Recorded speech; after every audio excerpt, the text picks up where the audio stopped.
विश्व हिंदू परिषद और दुर्गा वाहिनी ने रानीगंज स्थित अपने कार्यालय में सामाजिक कार्यक्रम का आयोजन किया। आपको बता दें कि इस अवसर पर 10 दिव्यांगों को व्हीलचेयर प्रदान की गई, वहीं 100 महिलाओं को साड़ियां वितरित की गई। कार्यक्रम में विश्व हिंदू परिषद और दुर्गा वाहिनी के तमाम सदस्यगण उपस्थित रहे तथा विश्व हिंदू परिषद के पदाधिकारी मनोज सराफ ने इस मौके पर अपनी बातों को रखा। जय श्री राम। যেটা কি আপনারা সবাই জানেন, প্রত্যেক বছরের মতন এই বছরও আমাদের বিশ্ব হিন্দু পরিষদ তরফ থেকে একটা সেবা প্রকল্প চলে। সেই সেবা প্রকল্পে সামনে রেখে আজকে আমাদের এই সেবা কার্যক্রম চলছে। এই সেবা কার্যক্রম নেওয়া হয়েছে, তার সঙ্গে আমাদের দুর্গা বাহিনীর পুরো সহযোগিতা আছে।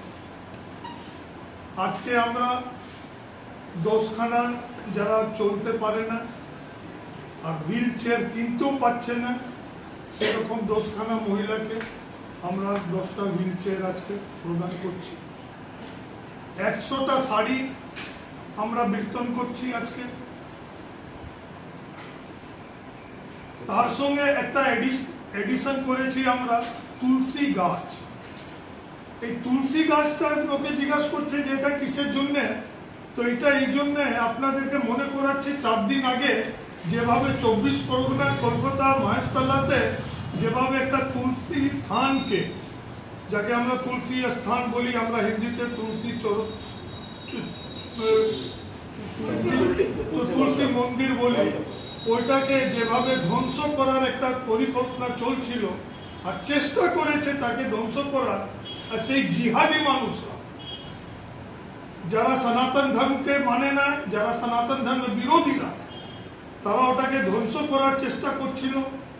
তাতে আমাদের সনাতন ধর্মের ছেলেরা আটকাবার চেষ্টা করেছিল, তাদের অনেকের মাথা ভেঙেছে। অনেক পুলিশওয়ালাদের উপরে ইট পাথর ছোড়া হয়েছে, অনেক পুলিশওয়ালাদের লেগেছে। আমাদের সনাতন ধর্মের মানুষের, হিন্দু মানুষের অনেকগুলো গাড়ি, স্কুটার, বাইক পুড়ি দেওয়া হয়েছে। किंतु रानीगंज से सम्राट दास की रिपोर्ट, पीवीटीवी न्यूज।